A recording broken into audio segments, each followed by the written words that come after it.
या फिर कोई ब्लड टेस्ट कराते हो तो उसमें फ़ीस लगती है कि नहीं लगती है, या फिर दवाइयाँ खरीदने में किस दवाइयों में पैसे लगते हैं और किस में नहीं लगते हैं। इनकेस बच्चे छोटे होते हैं ना, तो उनके लिए अलग से पीडियाट्रिशियन ढूंढना पड़ता है। ये सारी चीज़ें मैं आपको आज की वीडियो में बताऊंगी।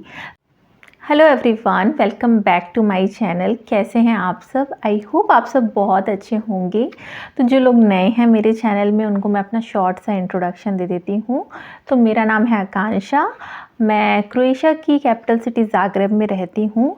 क्रोएशिया में मैं डिपेंडेंट वीज़ा में आई हूँ। मेरे हस्बैंड यहाँ जॉब करते हैं। मैं और मेरा बेटा डिपेंडेंट वीज़ा में यहाँ पर आए हैं। तो चलिए अब वीडियो की शुरुआत करते हैं। तो यहाँ पर आज मैं अपने वीडियो में आप सबके साथ कुछ इम्पॉर्टेंट शेयर करने वाली हूँ। तो आज की वीडियो में मैं आप सबके साथ शेयर करने वाली हूँ कि मेरा यहाँ पर डॉक्टर को दिखाने का एक्सपीरियंस कैसा रहा, और यहाँ पर मेडिकल इंश्योरेंस के ऊपर जब आप डॉक्टर को दिखाने जाते हो तो वहाँ कोई फ़ीस लगती है कि नहीं लगती है, या फिर कोई ब्लड टेस्ट कराते हो तो उसमें फ़ीस लगती है कि नहीं लगती है, या फिर दवाइयाँ खरीदने में किस दवाइयों में पैसे लगते हैं और किस में नहीं लगते हैं। ये सारी चीज़ें मैं आपको आज की वीडियो में बताऊँगी। तो चलिए वीडियो की शुरुआत करते हैं। तो ये रहा इंश्योरेंस कार्ड, जो कि हेल्थ इंश्योरेंस कार्ड है। ये बेसिक हेल्थ इंश्योरेंस कार्ड है। एक मेरा है और एक मेरे बेटे का है। तो यहाँ पर जो भी यहाँ पर रेजिडेंस कार्ड में आता है, या फिर यहाँ का जो भी सिटीजन है, उन सबके पास ये health insurance card, health insurance होना कंपलसरी है। लाइक ऐसा नहीं हो सकता है कि आपने यहाँ का रेजिडेंस ले लिया है लेकिन आपने अपना हेल्थ इंश्योरेंस नहीं करवाया है। ये कंपलसरी होता है, सबसे पहली चीज़ ये। और सेकेंड चीज़ जो इम्पॉर्टेंट है, आप लोग को पता होनी चाहिए कि जो भी यहाँ पर वर्क परमिट में आता है, लाइक कि टीआरसी पे आए या फिर ब्लू कार्ड होल्डर हो, दोनों ही केस में उनकी कंपनी उनका इंश्योरेंस कार्ड कराती है। मतलब आपको कोई भी पैसे पे नहीं करने पड़ते हैं। इन केस अगर आपकी जॉब है यहाँ पर, तो आपका एम्प्लॉयर इस हेल्थ इंश्योरेंस के पैसे पे कर रहा होता है। इन केस अगर आपने अपनी फैमिली को यहाँ बुलाया है और उनकी अभी कोई जॉब नहीं है, जैसे कि मेरे केस में मैं यहाँ पर डिपेंडेंट वीज़ा में हूँ, मेरे हस्बैंड यहाँ जॉब करते हैं, तो मेरा जो हेल्थ इंश्योरेंस का पैसा है या फिर मेरे बेटे का है, वो मेरे हस्बैंड पे करते हैं। तो वो कंपनी पे नहीं करती है, वो आपको मतलब जिसके ऊपर आप डिपेंडेंट है वो पे करेगा। अब कितना पेमेंट होता है? तो जब आपका टीआरसी कार्ड बन के आ जाता है, जैसे कि मेरे हस्बैंड यहाँ ब्लू कार्ड होल्डर हैं, जब मैं यहाँ पर आ गई तब मेरा रेजिडेंस कार्ड बनकर आया, और जो मेरा रेजिडेंस कार्ड था वो टेम्परेरी रेजिडेंस कार्ड था। लाइक मेरे हस्बैंड का ब्लू कार्ड है, बट मुझे जो रेजिडेंस कार्ड मिला है वो टीआरसी मिला है, ठीक है। तो जैसे ही मेरा वो अप्रूव हो गया ना, आफ्टर दैट मैं इंश्योरेंस ऑफिस गई। वहाँ पर जाके मैंने अपना और अपने बेटे का कार्ड दिखाया और मैंने उनसे कहा कि हमें हेल्थ इंश्योरेंस चाहिए। जैसे ही मैंने उन्हें ये चीज़ बताई तो उन्होंने मेरा कार्ड देखा और अपने सिस्टम में सारी डिटेल्स उन्होंने निकाल ली। मेरे कार्ड के नंबर से, वाइब नंबर से बेसिकली ये सारी चीज़ें पता चल जाती हैं। तो उन्होंने डिटेल्स निकाली और उन्होंने बताया कि मुझे कितना पेमेंट करना पड़ेगा।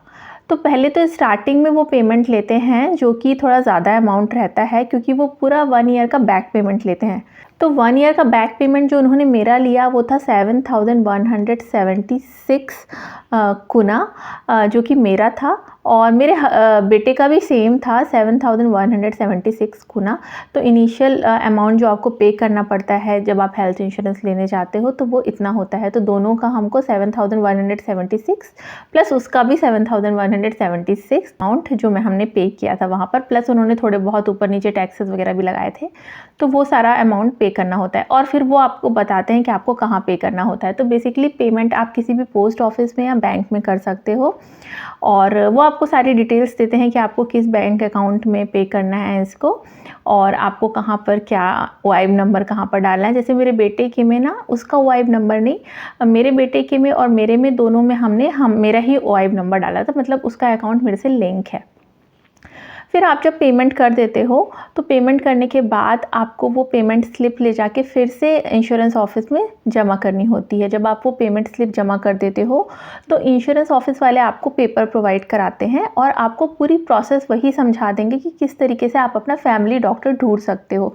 मेरे केस में मुझे वो लेडी जो इंश्योरेंस ऑफिस में थी, उसने मुझे सारी चीज़ें बताई थी कि आप इस वेबसाइट में जाओ और यहाँ पर जाकर आपको अपने डॉक्टर, फैमिली डॉक्टर आप ढूंढ सकते हो, और इनको कॉल करके इनकी क्लिनिक में जाके आप पूछ लो, अगर उनके पास सीट अवेलेबल है तो आप उनको कह सकते हो कि आप मेरे फैमिली डॉक्टर बन जाओ। बट अच्छी चीज़ ये थी कि मेरे हस्बैंड का ऑलरेडी यहाँ पर फैमिली डॉक्टर था, क्योंकि वो हमसे पहले आ चुके थे और उनका इंश्योरेंस वगैरह हुए टाइम हो गया था। तो उनका फैमिली डॉक्टर था, तो हमने उनसे ही पूछा, जो कि हमारे घर के ही पास थे, कि आप क्या हमारे फैमिली डॉक्टर बन जाएंगे, क्योंकि ऑलरेडी वो मेरे हस्बैंड के थे, तो मतलब लॉजिकल था कि मैं और मेरा बेटा भी उन्हीं के पास जाएँ। तो उनके पास वैकेंसी थी, तो उन्होंने हाँ कर दिया। जब उन्होंने हाँ किया तो उन्होंने, जो फैमिली डॉक्टर हैं, उन्होंने हमें एक पेपर प्रोवाइड दिया अपने, एक मेरे लिए और एक मेरे बेटे के लिए, और वो दोनों पेपर लेके फिर से मैं इंश्योरेंस ऑफिस गई और मैंने वो पेपर इंश्योरेंस ऑफिस वालों को सबमिट किया। और जो इंश्योरेंस ऑफिस वालों ने मुझे पहले पेपर दिया था ना, वो मैंने डॉक्टर को दिया था, ठीक है। अब इंश्योरेंस ऑफिस वालों को जब मैंने पेपर सबमिट किया तो उन्होंने फिर से मुझे एक पेपर दिया, जो कि मेरे लिए एक था, एक मेरे बेटे के लिए था। वो मैंने आके डॉक्टर को दिया। तो बेसिकली इंश्योरेंस ऑफिस वालों ने अपने सिस्टम में अपडेट कर दिया कि हमें हमारा फैमिली डॉक्टर कौन सा है, ठीक है। तो हम सिस्टम के अंदर आ गए, और आपका फैमिली डॉक्टर वही होना चाहिए जो कि इस इंश्योरेंस स्कीम के अंदर आ रहा हो, जो कि प्रैक्टिस कर रहा हो, मतलब कि HZZO के अंदर आना चाहिए। कोई भी प्राइवेट डॉक्टर जो प्राइवेट प्रैक्टिस कर रहा है, वो आपका फैमिली डॉक्टर नहीं बन सकता, क्योंकि आप पब्लिक हेल्थ इंश्योरेंस के थ्रू उसके पास जा रहे हो। तो जो भी गवर्नमेंट होगा या पब्लिक कहना चाहिए, पब्लिक प्रैक्टिस कर रहा होगा ना किसी पब्लिक हॉस्पिटल में, या फिर बेसिकली वो HZZO से रिलेटेड होना चाहिए, तभी आपका वो फैमिली डॉक्टर बन सकता है। वैसे भी अगर आप किसी और डॉक्टर के पास जाओगे और वो HZZO के अंदर नहीं है, उनकी लिस्ट में नहीं है, तो वो आपको मना कर देगा। तो इस तरीके से आप डॉक्टर के साथ रजिस्टर हो जाते हो। कई बार पेपर आना जाना करना पड़ता है, बट ये कंपलसरी है। एक बार तो फाइनल पेमेंट हो गई, मतलब एक बार स्टार्टिंग इनिशियल, फाइनल नहीं कहूँगी, इनिशियल पेमेंट हो गई 7,176 गुना की 1 पर्सन की। इसके बाद हर महीने पे करना पड़ता है। लाइक अगर आपने दिसंबर 22 को पेमेंट की है, तो दिसंबर 22 से ही वो शुरुआत कर देंगे आपके हर महीने को गिनने की। तो दिसंबर 22 से जनवरी 22 तक वो 1 महीना गिनेंगे, और उस 1 महीने का आपको फिर मंथली पेमेंट शुरू करना पड़ेगा। लाइक मंथली पेमेंट होगा आपका 600 गुना पर पर्सन। तो एक इनिशियल पेमेंट जो कि वो बैक पेमेंट लेते हैं पिछले साल की, वो तो आपने जमा कर दी। इसके बाद आपको हर महीने 600 गुना पर पर्सन पे करना पड़ेगा, जितने भी डिपेंडेंट्स हैं। तो जैसे कि जब तक मैं जॉब नहीं कर रही हूँ, तब तक मेरे हस्बैंड ये अमाउंट पे करते रहेंगे, और अगर मेरी जॉब लग गई, यहाँ पर मैं डिपेंडेंट ही हूँ बट मेरी जॉब लग गई, तो मेरी कंपनी, मेरे एम्प्लॉयर पे करेगा। तो ये चीज़ अच्छी है कि अगर आप जॉब करते हो तो आपका एम्प्लॉयर आपका इंश्योरेंस अमाउंट पे करता है। डॉक्टर को दिखाने का एक्सपीरियंस कैसा था मेरा, तो यहाँ पर अगर आपको डॉक्टर को दिखाना है ना, तो आपको अपॉइंटमेंट लेनी पड़ती है। तो जो फैमिली डॉक्टर होगा आपका ना, उसका कोई फ़ोन नंबर होगा और उसका मेल आईडी होगा, वो आपको क्लिनिक से ही उनके मिल जाएगा। तो मैं जनरली क्या करती हूँ कि मैं हमेशा मेल डालती हूँ, और मेल जब भी मैं भेजती हूँ डॉक्टर को, तो उनका विदिन 1 डे और 2 डे रिप्लाई आ जाता है। तो वो बेसिकली क्या होता है ना कि अपॉइंटमेंट या वो नेक्स्ट वीक की दे रहे होते हैं। अगर आपको अर्जेंट है, इनकेस आपकी तबीयत बहुत ज़्यादा ख़राब है, तो आप उनको मेल में भी लिख सकते हो कि हम, मेरी तबीयत ठीक नहीं है और थोड़ा अर्जेंट में दिखाना है, तो फिर वो आपको उसके हिसाब से एडजस्ट करके अपॉइंटमेंट दे देंगे, या फिर तुरंत बुला लेंगे, या फिर आप उनसे कॉल में भी कर सकते हो इनकेस अर्जेंट है। बट मुझे अभी तक ऐसे अर्जेंट वाला केस हुआ नहीं, तो मैं हमेशा मेल ही करती हूँ डॉक्टर को। अब दूसरी चीज़ की, जैसे कि यहाँ पर जो फैमिली डॉक्टर हैं, वो तो बेसिक डॉक्टर हो गए, जो MBBS वाले हो गए। अगर आपको किसी स्पेशलिस्ट को दिखाना है, तो आप कहाँ जाएंगे? तो बेसिकली क्या होता है कि जो आपका फैमिली डॉक्टर होता है ना, आपको वही भेजता है किसी स्पेशलिस्ट के यहाँ। जैसे कि अगर सपोज़ मुझे कोई इशू है, तो मैं अपने फैमिली डॉक्टर की अपॉइंटमेंट पहले लूँगी, उनके पास पहले जाऊँगी, और फिर मेरा फैमिली डॉक्टर मेरे इश्यूज़ को डिस्कस करेगा मेरे साथ, और इसके बाद फिर वो मुझे अपॉइंटमेंट लेके देगा किसी और डॉक्टर की। सपोज़ मुझे कोई प्रॉब्लम है, या फिर मेरे बेटे को कोई इशू है, सपोज़ उसको ईयर में कोई प्रॉब्लम है फॉर एग्ज़ाम्पल, या फिर मुझे ईयर में कोई प्रॉब्लम है, तो मुझे ईयर वाले डॉक्टर के पास जाना है, ठीक है। तो उसके लिए वो क्या करेगा कि मुझे अपॉइंटमेंट लेकर देगा उस डॉक्टर की, और फिर मैं उन डॉक्टर के स्पेशलिस्ट के पास जाऊंगी। सपोज़ ऑर्थोपेडिक के पास जाना है, तो आपको बेसिकली उनके अपॉइंटमेंट आपका डॉक्टर लेके देगा, आप डायरेक्ट अपॉइंटमेंट नहीं ले सकते हो। तो जब आपको डॉक्टर अपॉइंटमेंट देगा ना, तब आप फिर उस स्पेशलिस्ट के पास जा सकते हो। मतलब आप अपने फैमिली डॉक्टर के थ्रू स्पेशलिस्ट के पास जा सकते हो, डायरेक्ट नहीं जा सकते हो। इसके बाद जैसे कि आप स्पेशलिस्ट के यहाँ गए, तो उसने कोई आपको मेडिसिन प्रिस्क्राइब की, ठीक है। अब वो मेडिसिन आपको फिर से वो प्रिस्क्रिप्शन लेके अपने फिर से फैमिली डॉक्टर के यहाँ जाना पड़ेगा, अपॉइंटमेंट लेके उनके पास, और उनको दिखाना पड़ेगा कि भाई ये डॉक्टर ने मुझे ये लिखी है, जो स्पेशलिस्ट जिसके पास हम गए थे, उस स्पेशलिस्ट ने मुझे ये मेडिसिन प्रिस्क्राइब की है, फिर उस मेडिसिन को वो सिस्टम के अंदर डालेगा। तो जब भी आप मेडिकल स्टोर में उस मेडिसिन को लेने जाओगे जो कि किसी और डॉक्टर ने, स्पेशलिस्ट ने प्रिस्क्राइब की है, वो मेडिसिन आपको अगर वो फ्री में होगी, उनकी लिस्ट में आ रही होगी, फ्री में होगी तो फ्री में मिलेगी। ठीक है, तो ये हो गई बात कि आप किसी स्पेशलिस्ट को दिखाने जाते हो तो कैसे जाओगे। अब दूसरी बात ये हो गई कि जो ये आपका कार्ड है ना, ये कार्ड बहुत इंपॉर्टेंट होता है। लाइक कि आप किसी भी मेडिकल स्टोर में जाओगे मेडिसिन ख़रीदने के लिए ना, तो जस्ट आपको अपनी मेडिसिन दिखानी है जो कि डॉक्टर ने लिखी है, या फिर आपको सिर्फ कार्ड दिखाना है। जैसे कि रेगुलर किसी की मेडिसिन चल रही है, किसी को डायबिटीज़ या कुछ भी है, तो कुछ भी और नहीं, जस्ट कार्ड को शो कर दो कि हमें मेडिसिन चाहिए। और इस कार्ड के अंदर एक्चुअली सिस्टम में सारी चीज़ें होती हैं, तो जैसे ही वो इस कार्ड का नंबर डालेंगे ना, तो उन्हें पता चल जाएगा कि आपको कौन सी मेडिसिन देनी है। प्लस सपोज़ डॉक्टर ने आपको ब्लड टेस्ट प्रिस्क्राइब किया है, तो ब्लड टेस्ट आप किसी भी प्राइवेट लैब में जाके कराओगे तो पैसे देने पड़ेंगे। तो मेरा कैसा एक्सपीरियंस रहा कि जब मैं डॉक्टर के यहाँ दिखाने गई, जो मेरी फैमिली डॉक्टर थी, तो उसने मुझे कुछ ब्लड टेस्ट प्रिस्क्राइब किए। तो उसने ब्लड टेस्ट मुझे बस सिर्फ एक छोटी सी स्लिप में एक ब्लड पैनल लिख के दिया, और उसने लोकेशन बताई कि आप इस पब्लिक लैब में चले जाओ और यहाँ पर आपका ब्लड टेस्ट हो जाएगा। बेसिकली उसने मुझे एक बड़े से हॉस्पिटल का एड्रेस दिया था, जो कि सिस्टर ऑफ चैरिटी हॉस्पिटल है, यहाँ पर एक बहुत बड़ा पब्लिक हॉस्पिटल है। तो वहाँ पर मैं जब गई लेकर मैं खुद गई कि मुझे ब्लड टेस्ट कराना है, तो उन्होंने मुझसे कार्ड मांगा। अब मेरे पास और कुछ नहीं था, बस लिखा था ब्लड टेस्ट, ब्लड पैनल। तो उन्होंने जब ये कार्ड की डिटेल्स अपने सिस्टम में डाली, तो उनको पता चल गया कि डॉक्टर ने बेसिकली मुझे कौन कौन से ब्लड टेस्ट लिखे हैं। तो ये कार्ड बहुत इंपॉर्टेंट है, इसको आपको कैरी करना बहुत ज़रूरी है इनकेस आप ब्लड टेस्ट के लिए या मेडिसिन के लिए जा रहे हैं, या फिर डॉक्टर के पास अपने जा रहे हैं फर्स्ट टाइम। आफ्टर दैट तो फिर डॉक्टर के पास डिटेल्स होती हैं, बट आपको ये कैरी करना ज़रूरी है। तो उसको सारी डिटेल्स मिल गई। और ब्लड टेस्ट भी ऐसा नहीं होता है कि आज आप गए करवाने के लिए तो आज ही हो जाएगा।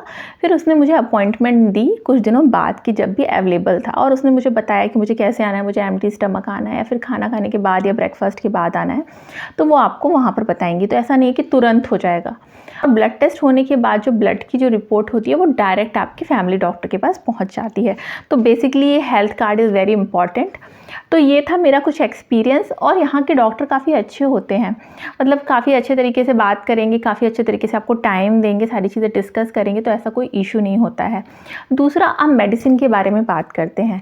तो मेडिसिन यहाँ पर ऐसा है कि कुछ मेडिसिन फ्री होती हैं और कुछ मेडिसिन में पैसे लगते हैं। जैसे बेटे को हमने स्पेशलिस्ट को दिखाया था, तो उसको जो मेडिसिन प्रिस्क्राइब की थी वो तो फ्री में थी, मतलब उसके हमें कोई पैसे नहीं देने पड़े थे। लेकिन मुझे जो पेन किलर्स डॉक्टर ने लिखी थी ना, मुझे थोड़ा सा बैक एक की प्रॉब्लम थी और हेडेक की, माइग्रेन की इशू थी, तो उन्होंने जब मुझे पेन किलर लिखे थे ना, तो वो पेन किलर के लिए मुझे 2-3 यूरोज़ ऐसा कुछ लगे। तो मे बी शायद से उन्होंने पूरा अमाउंट नहीं लिया, कुछ अमाउंट लिया, या फिर वो लिस्ट के अंदर नहीं थी तो उन्होंने पूरा अमाउंट लिया।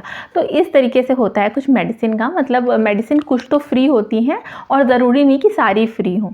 कभी कभी आपको थोड़े बहुत पैसे देने पड़ते हैं, डिपेंड कि वो बेसिकली उनकी लिस्ट, मतलब जो उनकी कुछ पर्टिकुलर मेडिसिन होती हैं ना, कि जो उनकी लिस्ट में आ रही होती हैं कि ये फ्री मेडिसिन है, इसके अलावा जो नहीं आ रही होती है फिर उनके लिए आपको पैसे पे करने पड़ते हैं। तो ये था मेरा टोटल एक्सपीरियंस अभी तक का डॉक्टर को दिखाने का, तो जो कि ठीक था, मतलब मुझे अभी तक इतनी कोई दिक्कत नहीं हुई। बस हाँ, यही होता है कि यहाँ पर अपॉइंटमेंट लेके जाना होता है। मेरी डॉक्टर बहुत अच्छी है, मेरे घर के बिल्कुल नज़दीक है, तो कोशिश करिए कि डॉक्टर आपके घर के बिल्कुल पास हो। बहुत दूर होगी तो फिर जाने आने में दिक्कत होती है, और ख़ासकर बच्चे हैं अगर आपके साथ, तो बच्चों के साथ तो और दिक्कत होती है। अच्छा, एक चीज़ और बताना चाहती हूँ, मेरा बेटा 7 ईयर्स का था ना, तो हमारी सबकी, लाइक मेरी, मेरे हस्बैंड की और मेरे बेटे की, तीनों की फैमिली डॉक्टर एक ही है। इनके बच्चे छोटे होते हैं ना, तो उनके लिए अलग से पीडियाट्रिशियन ढूंढना पड़ता है हमको, फिर वो बच्चे का डॉक्टर बनता है। तो मेरा बच्चा क्योंकि 7 ईयर का था, तो इंश्योरेंस ऑफिस वालों ने ही कह दिया था कि आपको अलग से डॉक्टर ढूंढने की ज़रूरत नहीं है। तो ये सारी डिटेल थी जो मुझे आपको बतानी थी। और कई सारे लोग मेरे से बोलते हैं इंश्योरेंस, जैसे यहाँ के लोग जो है ना, उनको इतना पैसा पे नहीं करना होता है इंश्योरेंस का, तो वो आपको हमेशा बोलेंगे क्यों, कैसा। तो ये बेसिकली थर्ड कंट्री नेशनल्स के लिए है, उन्हें पे करना पड़ता है इतना पैसा, और उन्हें देना पड़ता है, हर मंथ भी देना पड़ता है और इनिशियली भी देना पड़ता है। मैं भी दे रही हूँ, मतलब हम भी दे रहे हैं, और हम जितने लोगों को जानते हैं अपने साथ, जो यहाँ रह रहे हैं अपने फैमिली के साथ, वो सब पे कर रहे हैं। अमाउंट थोड़ा बड़ा होता है लेकिन ये इम्पॉर्टेंट होता है। तो चलिए, मुझे लगता है कि मैंने सारी इन्फॉर्मेशन आप सबको दे दी है। अगर आपको अच्छा लगा हो ये वीडियो तो प्लीज़ लाइक करिएगा, शेयर करिएगा, सब्सक्राइब करिएगा चैनल को। और thank you so much for watching this video. चलिए फिर मिलती हूँ नेक्स्ट टाइम। Bye bye.